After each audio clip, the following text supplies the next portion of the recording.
창세기 20장 1절에서 7절 말씀.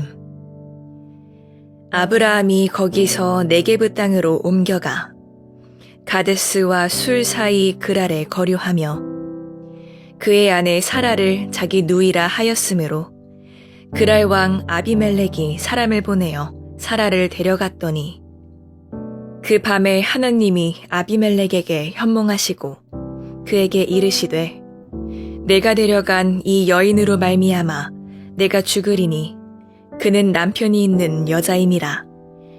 아비멜렉이 그 여인을 가까이 하지 아니하였으므로 그가 대답하되 주여 주께서 의로운 백성도 멸하시나이까.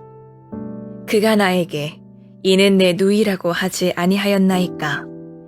그 여인도 그는 내 오라비라 하였사오니 나는 온전한 마음과 깨끗한 손으로 이렇게 하였나이다. 하나님이 꿈에 또 그에게 이르시되 내가 온전한 마음으로 이렇게 한 줄을 나도 알았으므로 너를 막아 내게 범죄하지 아니하게 하였나니 여인에게 가까이 하지 못하게 함이 이 때문이니라. 이제 그 사람의 아내를 돌려보내라. 그는 선지자라 그가 너를 위하여 기도하리니 내가 살려니와 내가 돌려보내지 아니하면 너와 내게 속한 자가 다 반드시 죽을 줄 알지니라. 샬롬. 오늘도 하나님의 말씀으로 하루를 시작하시는 여러분들에게 하나님의 은혜와 평강이 충만하게 넘치시기를 간절히 축복합니다. 2025년 2월 21일 우리 창세기 20장 1절에서 7절 말씀을 가지고 반복되는 실수 속에서도 신실하신 하나님이라는 제목을 함께 말씀 나누도록 하겠습니다. 오늘 본문은 소돔과 고모라의 멸망 이후에 아브라함이 약 20년 동안 정착해 있던 지역을 떠나서 그랄 땅으로 이주한 직후 발생한 사건을 다루고 있습니다. 아브라함은 그랄 왕 아비멜렉에게 자신의 아내 사라를 누이라고 속였고 결국 사라는 아비멜렉의 첩이 될 뻔한 충격적인 위기를 겪게 되죠. 이 말씀을 묵상하면서 이해할 수 없는 부분들이 많이 있습니다.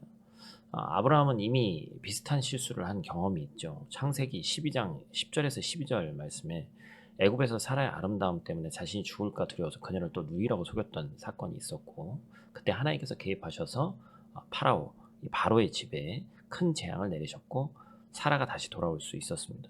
그러나 이 사건이 단순한 실수가 아니었음을 알게 되죠. 아브라함이 왜 동일한 실수를 반복했냐는 것이죠. 그것도 하나님의 인도하심을 따라서 24년을 살아온 후에 99세의 나이가 되었을 때 또 그렇게 인간적인 나약한 모습을 보입니다. 충격적인 것은 하나님께서 직접 내년 이맘때 사라가 아들을 낳을 것이다 라는 약속을 하신 이후에 일어난 사건이었다는 것이죠. 믿음의 조상이라고 불리우는 아브라함도 또 성경의 인물들도 중대한 순간에 인간적 실수를 반복합니다. 그러나 하나님은 그의 실패 속에서도 신실하게 역사하셨고 그를 다시 회복시키신 것을 우리가 보게 되죠. 오늘 우리는 아브라함의 실수의 원인과 하나님께서 그를 다시 세우시는 과정을 함께 묵상하면서 우리에게 주시는 메시지를 함께 나누고자 합니다. 오늘 본 말씀 통해서 우리가 첫 번째로 기억해야 될 것은 하나님께서 말씀하신 곳에서 멀어지면 실패가 찾아온다라는 것입니다. 본문을 이해하는 중요한 단서가 1절에 있죠. 우리가 한번 같이 읽겠습니다. 아브라함이 거기서 네게브 땅으로 옮겨가 가데스와 술 사이 그랄에 거류하며. 아멘. 아브라함이 오랜 시간 머물렀던 약속의 땅 헤브론을 떠나서 블레셋에 속한 이방 지역 그랄로 옮겨갔다고 얘기합니다. 이것이 근데 단순한 이사가 아니었다는 것이죠. 하나님의 약속이 임한 땅에서 떠나는 행위였습니다. 그가 떠난 이유에 대해서 성경은 직접적으로 설명하고 있지는 않지만 몇 가지 추측을 해볼 수 있습니다. 헷 족속의 침입을 피하기 위해서, 소돔과 고모라의 멸망을 보고 충격을 받아서, 또 기근이 들었기 때문에, 그 중에서도 특히 기근으로 인한 두려움, 먹고 사는 것에 대한 두려움이 가장 컸을 거라고 성경 학자들은 얘기하죠. 왜냐하면 창세기 12장에서도 아브라함은 기근으로 인해서 애굽으로 내려갔었고 그곳에서 아내를 누이라고 속이는 실수를 똑같이 범했기 때문에 그때도 오늘 본문에서 아브라함은 환경의 어려움 때문에 약속의 땅을 떠나버리는 모습을 반복적으로 반복하죠. 하나님께서 부르신 자리에 멀어질 때 위기가 찾아오는 것입니다. 예배의 자리에서 멀어지기 시작하면, 기도의 자리에서 멀어지기 시작하면 다시 이전의 죄를 반복하게 된다는 것이죠. 그래서 고린도전서 10장 12절 말씀은 우리에게 뭐라고 얘기합니까? 그런즉 선줄로 생각하는 자는 넘어질까 조심하라. 아멘. 교만이 가장 무서운 죄예요. 그리고 가장 쉽게 빠지기 좋은 죄입니다. 아브라함은 결단했을 거예요. 나는 다시 이런 실수를 하지 않을 거야. 분명히 결단했겠죠? 그런데 하나님의 임재의 자리에서 멀어지니까 그는 또다시 예전의 실수를 되풀이하고 만다. 여러분의 신앙이 약속의 땅에 머물러 있습니까? 아니면 하나님과 멀어진 곳에서 흔들리고 있는지, 하나님의 임재가 있는 자리, 예배의 자리, 기도할 수 있는 자리를 반드시 사수하는 저 여러분들 되시기를 간절히 축복합니다. 두 번째로 우리가 기억해야 될 것은 하나님은 실패한 사람을 다시 세우시는 분이시다라는 것입니다. 아브라함의 실수는 개인적인 차원을 넘어서 가정의 위기를 초래했죠. 사라는 두 번이나 이방 왕의 궁으로 끌려갔습니다. 그것도 하나님의 약속의 아들을 임신하기 불과 1년 전이었습니다. 이것은 인간적으로 볼 때 더 이상 회복할 수 없는 실패처럼 보이죠. 그러나 하나님은 실패 속에서도 역사하셨죠. 우리 7장 상반절 말씀입니다. 같이 읽겠습니다. 이제 그 사람의 아내를 돌려보내라. 그는 선지자라. 그가 너를 위하여 기도하리니 내가 살려니와. 하나님께서 아브라함을 선지자라고 부르십니다.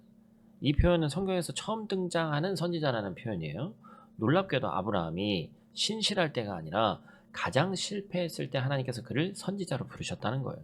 이것이 바로 놀라운 하나님의 은혜죠. 하나님은 우리의 실수에도 불구하고 하나님의 계획을 이루어 가십니다. 왜냐하면 그것은 우리의 실패일지 몰라도 하나님의 실패가 아니기 때문에 그렇습니다. 하나님은 준비된 사람을 부른다. 물론 맞는 얘기입니다. 그러나 부르신 사람을 준비시킨 경우가 훨씬 더 많습니다.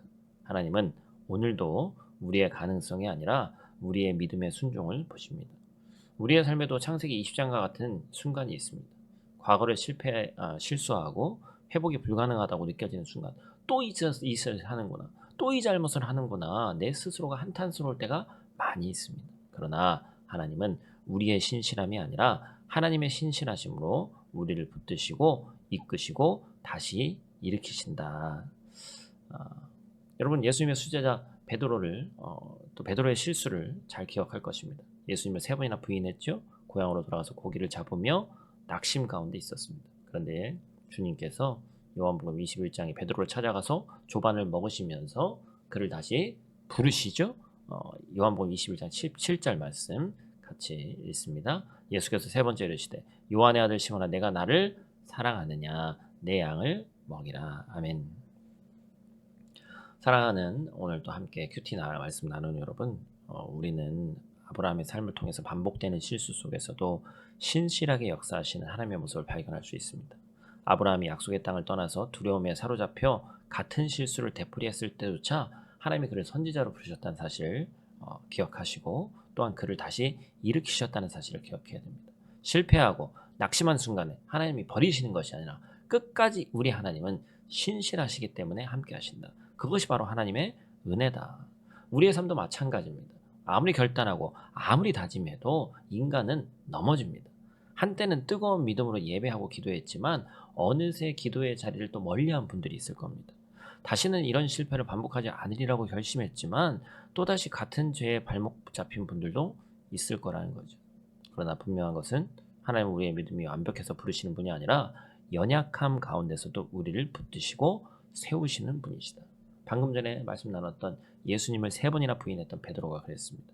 스스로 낙심하고 물고기 잡으러 갔던 그를 주님이 다시 찾아오셔서 내 양을 먹이라고 말씀하시면서 잊어버렸던 사명을 다시 한번 맡기시잖아요. 인간적으로 보기에 실패의 끝자락에 있는 사람에게 오히려 사명의 문을 열어주신 것입니다. 이것이 바로 우리가 의지해야 할 하나님의 신실하심이다라는 것입니다. 오늘 이 아침 우리가 혹시나 나는 너무나 자주 넘어지고 회복하기에 이미 늦은 것이 아닐까라고 낙심하는 분들이 있다면 아브라함의 이야기와 이 베드로의 회복을 기억하시기를 바라요. 하나님은 여러분께서 이 과거의 실패가 아니라 지금 이 순간에 드리려는 믿음의 순종을 보시는 분이시다. 회개하며 돌아오는 자를 외면하지 않으시는 그 하나님의 품으로 돌아가기를 축복합니다. 아브라함에게 직접 찾아오셔서 선지자라고 말씀하셨고 또한 베드로에게 내가 나를 사랑하냐고 3번 물으신 주님은 오늘도 동일한 음성으로 우리를 부르고 계십니다. 너는 내 자녀라. 나는 너를 다시 세우겠다. 그러므로 그 음성을 기억하시고 두려워하지 않는 저 여러분들 되시기를 간절히 바랍니다. 그래서 우리의 예배 자리, 기도의 자리, 우리가 매달려야 되는 자리를 사수하고 믿음으로 일어서서 과거의 실수를 반복하는 연약함보다는 연약함 가운데서도 함께 하시는 하나님을 바라보십시오. 지금 당하는 고난과 어려움과 역경이 있다면 더 큰 하나님의 섭리와 은혜를 사모하시기를 간절히 축복합니다. 오늘 이 말씀 기억하시고 어느 순간에도 포기하지 말고 주님께 돌아오고 우리를 회복시키시고 다시 세우시며 사명자의 길로 부르시는 하나님의 신실하신 사랑을 붙들고 오늘도 믿음으로 힘차게 달려나가는 저와 여러분들 되시기를 간절히 축복합니다. 우리 다 같이 있는 자리에서 기도하고 마치도록 하겠습니다. 사랑과 은혜가 충만하신 아버지 하나님, 오늘도 우리를 이 신실한 하나님의 말씀 앞에 불러주시고 함께 이 말씀을 나누게 하시니 감사를 드립니다. 창세기 20장의 말씀을 통해서 아브라함의 반복된 실수 가운데서도 신실하게 역사하시는 하나님의 모습을 보게 됩니다. 성경에서 많은 우리 믿음의 조상들에게 보여줬던 그 하나님의 모습이 우리에게도 보일 수 있도록 도와주시고 지금 이 순간 낙심과 두려움 속에서도 우리를 붙드시고 회복시키시는 주님의 은혜를 잊지 않는 우리 되게 하여 주시옵소서.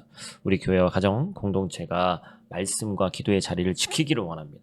약속의 땅에서 머무는 믿음을 지키도록 인도하여 주시옵소서. 우리가 드려지는 예배, 우리가 하는 기도, 또 우리가 뭐든 하는 그 신앙생활 가운데 하나님 깊이 개입하여 주셔서 우리 심령에 새 힘과 소망을 더하여 주시고 모든 영광을 오직 주님께만 올려드리는 신실한 주의 백성들 날마다 이 땅에 늘어나고 또한 함께 신앙생활하며 서로를 끌고 밀어줄 수 있도록 하나님 도우시고 함께하여 주시옵소서. 우리의 생명 되신 예수님 귀하신 이름으로 기도드립니다. 아멘.